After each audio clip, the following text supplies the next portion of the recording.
Consider This, a news and information program recorded on the campus of the University of Nebraska at Omaha. From the Fireside Lounge in the Milo Bales Student Center, here is your host, Carol Schrader. Hello and welcome back to UNO and to Consider This.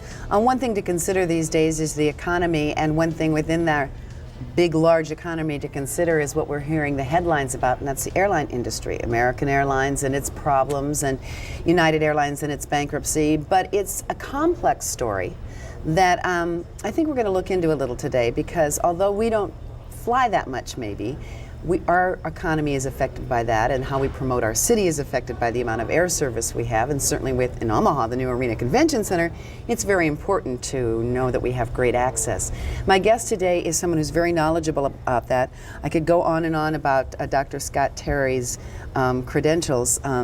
He is an associate professor in the Aviation Institute. He deals quite a bit and has had a number of scholarly endeavors in the airport administration. Is his sort of specialty, as I understand it, that sector of public administration. I want to thank you for coming today. Good to be here. When I called you up and asked you, you go, well, I don't know what we can talk about. You, in talking with your peers, have plenty to talk about, but I suppose trying to relate it to, how it's going to affect me and these students out here that are running the cameras is kind of hard to do. Right. Well, there's just so much going on right now. It's hard to sometimes think about what are the key things that are happening in the airline industry or aviation generally.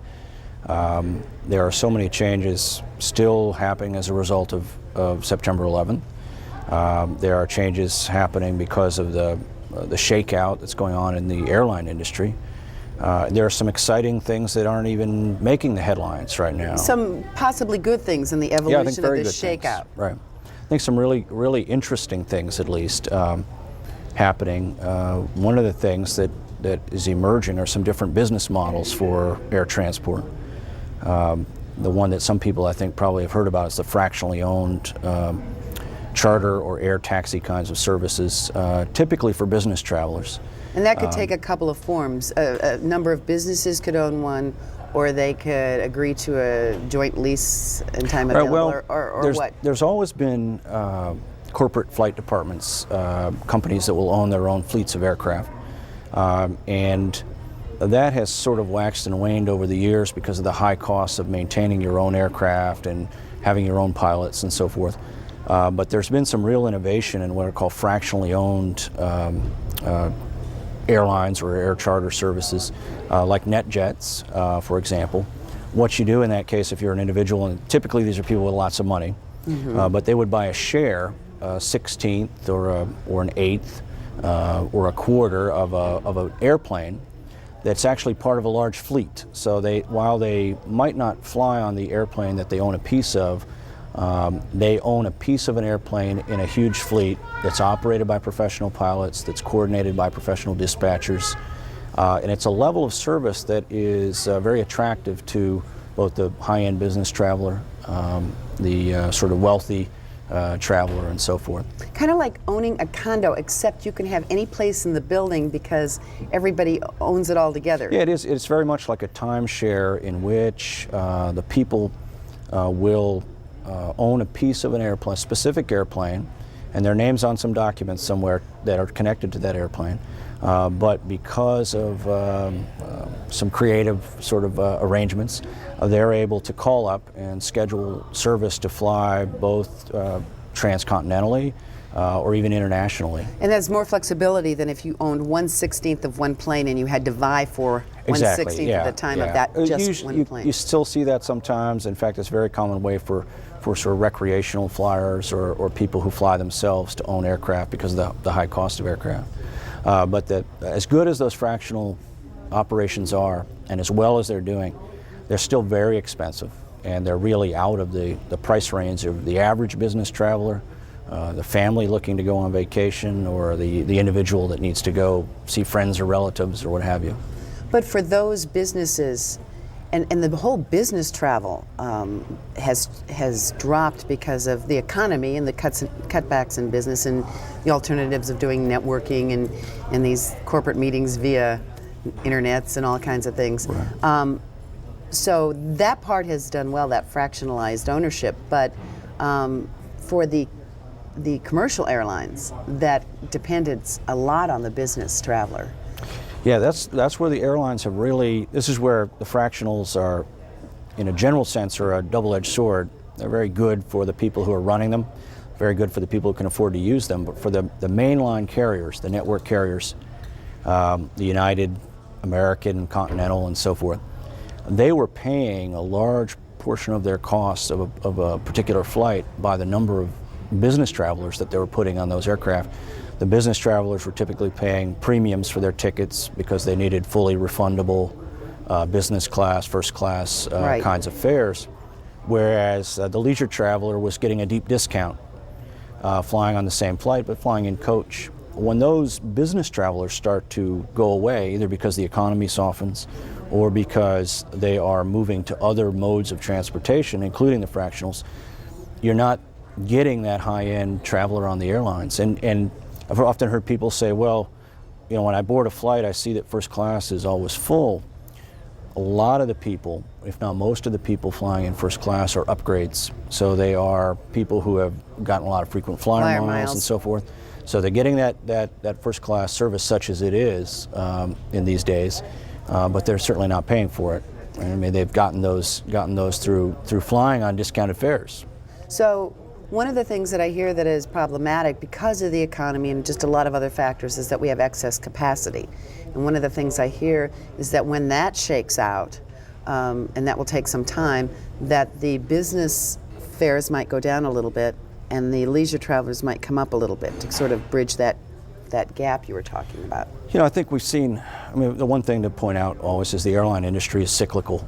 And we've seen, just if you look over the last 15 years, we saw the industry doing pretty well heading into the 90s and then having going into a tailspin, sort of a soft economy, the Gulf War, the first Gulf War, and then the industry working its way out of that, and then emerging in the late 90s and making more money in say 98, 99 than it ever made as an industry in its relatively short existence as an industry. And now we're back in the lower end of the cycle, and we've kind of the industry's kind of gotten hit along the way with a triple, quadruple whammy, if you will, right? The industry was the economy was starting to soften, and the industry, which had built up in the late 90s, was over capacity. And we had 9/11. 9/11 comes in, certainly. A softer economy yet. A softer economy, the increased costs related to 9/11. So it's not just losing the passengers. All the security. But it's even though some of those have been picked up by other mechanisms, there are things that the air carriers have had to absorb that have placed difficulties on them. We're still in an economy that's not really supporting business travel. And leisure travel is also, people are less likely to move and take those long vacations and so forth. And then we have another war and SARS. Right, you've got another conflict, which sort of fortunately for the airline industry and others was relatively short. It wasn't a protracted conflict. It didn't result in the fuel price spike that a lot of people perceived it would. That's the one blessing. Which for the airlines, it's a huge, because the airlines, it's been creeping up right. anyway. And their big cost centers are labor and fuel, and the fuel has worked out reasonably well for them. The labor is something that they're addressing, again, depending on your perspective, fortunately or unfortunately, through getting concessions from labor or through bankruptcy. And the most notorious puts a negative spin on it, but the one that's grabbed the most headlines recently is American Airlines. And we still don't know kind of the status of that, whether they're going to end up in bankruptcy or not, and whether it's because of concessions agreed to or reneged upon or whatever. But we do know that we've lost about $18 billion in revenue in the airline sector since 9/11. They're talking about that this year there will be more jobs lost and more money lost as a result of the war and the economy drop. So we have this overcapacity. We have jobs lost.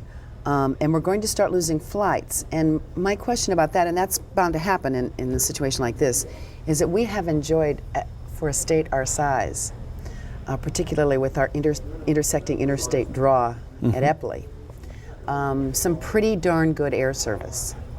And are we likely to see any impact on that in Lincoln and Omaha? Well, I think the thing to keep in mind about Nebraska and its air service, Omaha has excellent air service. I don't think anybody would, especially for a city of its size. Because we can draw from. We're not offering the same kind. We don't have international connections and things that a major hub would offer. But in terms of the number of destinations, the competition in terms of the number of carriers, the frequency of those flights, it's excellent. Our fares are down in part because of the competition and the presence of a low-cost carrier like Southwest that tends to have that kind of an impact on where those markets that it serves. Lincoln is seen, like a lot of cities of its size, kind of a decline in the kinds of service that it has had. The rest of the state of Nebraska is got pretty poor airline It's service. been struggling Right. forever, and it won't get any better. And that is actually one of the sort of, I talked about at the beginning, there's different things going on, some interesting and some good and not so good. Well, tell me there's some good news, because you've been You know, I looking into think that kind of. there are some efforts now to change the way we think about small community air service, and that's something that has gotten lost in all of the headlines about the major carriers and their difficulties. The Department of Transportation had a series of grants to help these smaller communities, not just the very small communities, but some communities, say like Des Moines, which has struggled to maintain or enhance its air service, to think more creatively about what these communities can do. And there's also now serious talk about changing the way we subsidize what's called essential air service, which is the air service that the other cities in Nebraska that have scheduled service, at least a handful of them, get. That service means that if you want to fly from those communities anywhere, you need to fly to Denver first. So, which is always kind of interesting to me, because if a citizen of the state of Nebraska and western Nebraska wanted to fly to Omaha or to Lincoln, the state capital or the commercial center, it's very difficult and very expensive for them to do that. Maybe we're going to see in some of the shakeup and some of the new thinking about air transportation, we're going to see some new ideas about how that should work, getting away from the strict airline model for that. From a small town to a major hub. Right. From one Denver of would be the closest one. All right, one of the interesting offshoots of that fractional idea we talked about at the very beginning is a lower cost air taxi kind of operation. Some of the work that we've been doing here at UNO with NASA Langley Research Center focuses on a system of transportation based on small jets. So you're looking at small, more cost-effective jets that could provide air taxi service that's more appropriate for what the consumers in those small communities want. So instead of having them go in a turboprop aircraft to Denver and then switch to another flight to come back to Omaha or to their other destinations, they could actually, not cheaply, but sort of for the business traveler at a reasonable fare, be able to connect those small communities in Nebraska throughout the Great Plains, or even to larger population centers. And that's an exciting innovation if that can be put together. You know, it's particularly helpful in that we have been growing for a number of years, and certainly would hope to grow in the future in some of our towns that we don't consider major cities, but they are Columbus, Norfolk. I mean, we've got Balin Manufacturing in Columbus, that it is cost effective for them to sign a major contract by being able to not have to physically drive that car into Omaha and then bop out of Omaha. Maybe there's some way that they can make it. It's cost effective to spend a few bucks because they're going to sign a big deal somewhere else. Right. And it also there are just little pockets of big businesses, not huge, but good-sized businesses in Nebraska that probably do need that air service. Right. We've in this NASA program, we've been working with North Carolina, which has a similar kind of big city, then dispersed small community kind of arrangement, where their equally concerned about the economic development opportunities in those small communities, and they're seeing this sort of air taxi model as a way for those communities to better serve the people who live there, as well as connect those communities to the economy, connect them to Omaha or to Denver or wherever else the headquarters of that business might be. And that's a new way of thinking about air transport. It's not a scheduled airline model. It doesn't rely on bigger aircraft. It relies on smaller aircraft and more efficient aircraft. More efficient. Hopefully, I mean, the critical thing will be to bring the cost down so that people will get out of their automobiles and actually make use of the aircraft. The interesting phenomenon that's happened in states like Nebraska or North Carolina is that the number of people in the more rural areas have gone down because the size of the farms are getting bigger, and of course we lose our population. But there is still capacity for business out there. Fortunately, we have, keep our fingers crossed, good water supply in most of the state, which you need for manufacturing, and we're on it. We have a great interstate that, allows trucking and product movement. But it's hard to encourage people to move a business or a site there of another business because air service. I mean, there are corporate people that care enough about their business to go visit them regularly. Right. Now, air service and just air facilities. Right. This has been, I think, one of the failings of the current airline system is that it's been concentrated more and more on large metropolitan centers, hubs. As you said earlier, we've been very fortunate in Omaha, I think, by virtue of some of the work that the airport authority does here and the director of the airport authority and the airlines that serve Omaha. But lots of other communities, and not small communities, have really struggled to find airline service that is either cost effective or has the right equipment or the right schedules to be attractive to those business travelers. And where those business travelers, those investors, those people looking for a place to put a plant or a new operation, they do look at air travel. They do look at air transport and whether it's going to make sense for them to have some engineers having to drive 2-3 hours in a rental car to get to that community from the hub.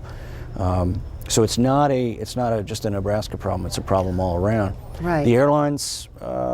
They've got too many things to think of now to think of some of that creative out-of-the-box stuff with regard to smaller markets, Right. because they're just trying to hold on to where the people are. Exactly, and that has been the model, and it's a model that works very well for success stories that we have now, like Southwest. Southwest is not concerned about air service for small communities.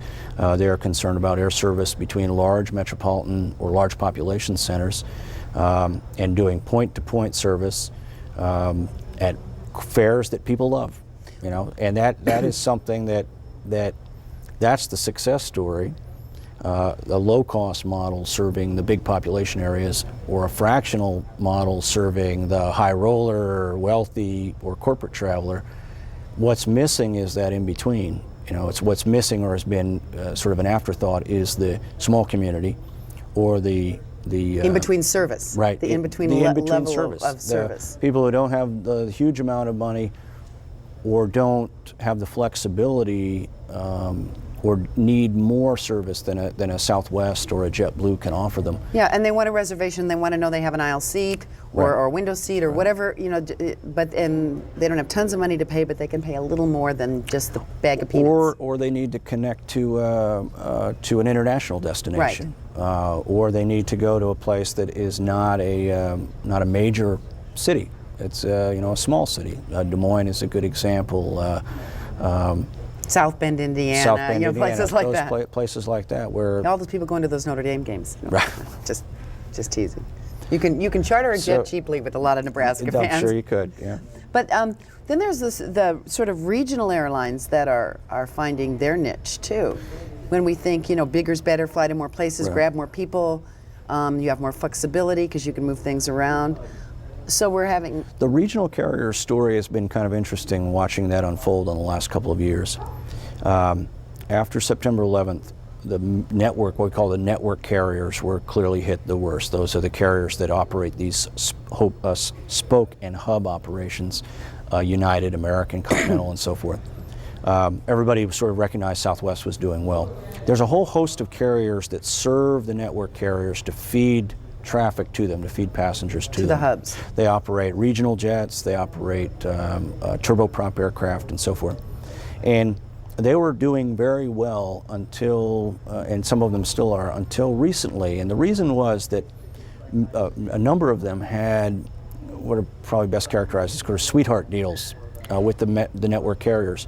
They were being paid to fly particular routes with particular aircraft, a flat rate almost, or a rate that was very attractive to them, regardless of how many passengers they were actually carrying. So they didn't have to worry. All they had to do was make sure that they connected that small city with the network carrier's hub. Because the next leg was going to make up Right. the money, or might be an international Exactly. flight. They emphasized the feed, and so the network carrier was absorbing all of the risk of that sort of relationship, or at least a good portion of it.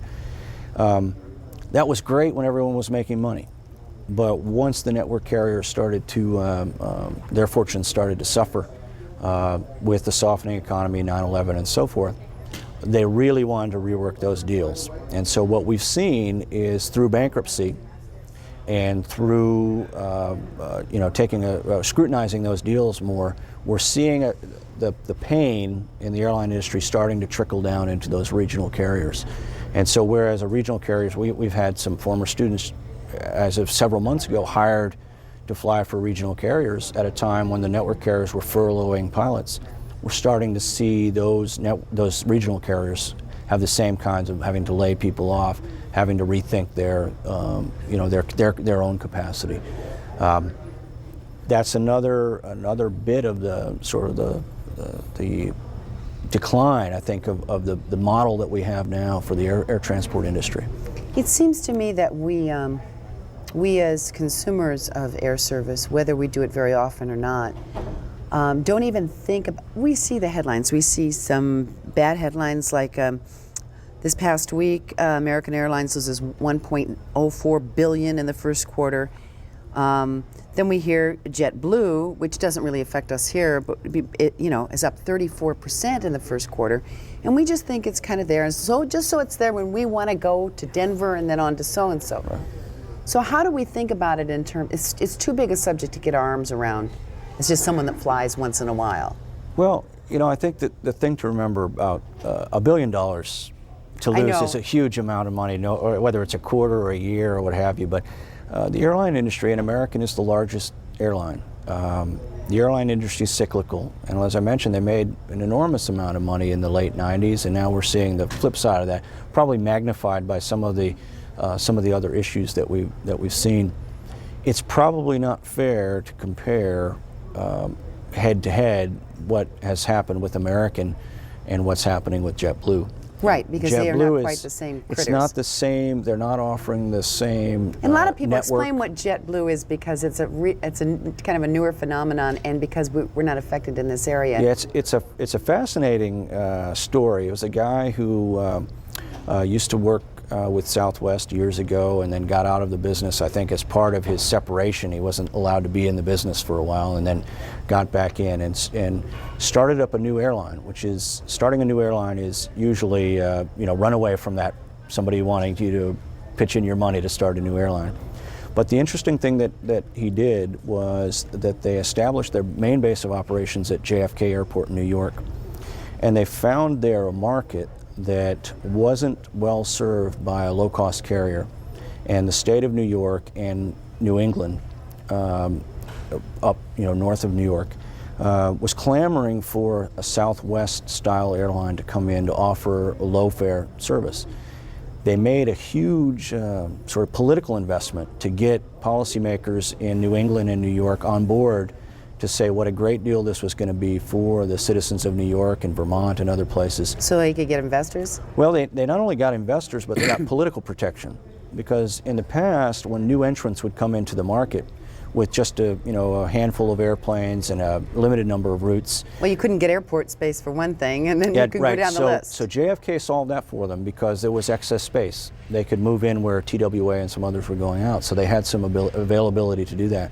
But the other carriers couldn't come in and lower their prices, do what we call bracketing or flooding the market, which is where JetBlue would have one flight. In other words, put them out of business Right. by making it just swamping that market until and they taking went a away. loss Exactly. until they went away. Right, which has Unfair been competition. which has been, well, it depends. On who you're looking at, who's Osh's scored, Right. all right. But it wasn't, after all the publicity and the policymakers really celebrating the fact that finally upstate New York, for example, was going to be connected to the city with low cost carrier. And that's really good for their economies, too. It was great. It was great, and people flocked to it. It's a good product. They fly brand new aircraft, Airbus aircraft. They provide live TV in every seat back. You look and watch the TV. And they are growing. They've actually moved from an East Coast operation where serving the upstate New York, New England market. They also now serve New York to Florida. And they're doing some transcontinental flights as well, making utilization of the aircraft that they can do that overnight and then put that aircraft back on East Coast service. So they've moved up in market share in Oakland and in Seattle and other places that they've started operating. The problem is that if you're in Omaha, they don't serve us. The chances of them growing to serve us in a way that would connect us to all the destinations we want is not likely. Good. So but the fact that they are doing well or even buying new thing will help this capacity problem in terms of the aircraft.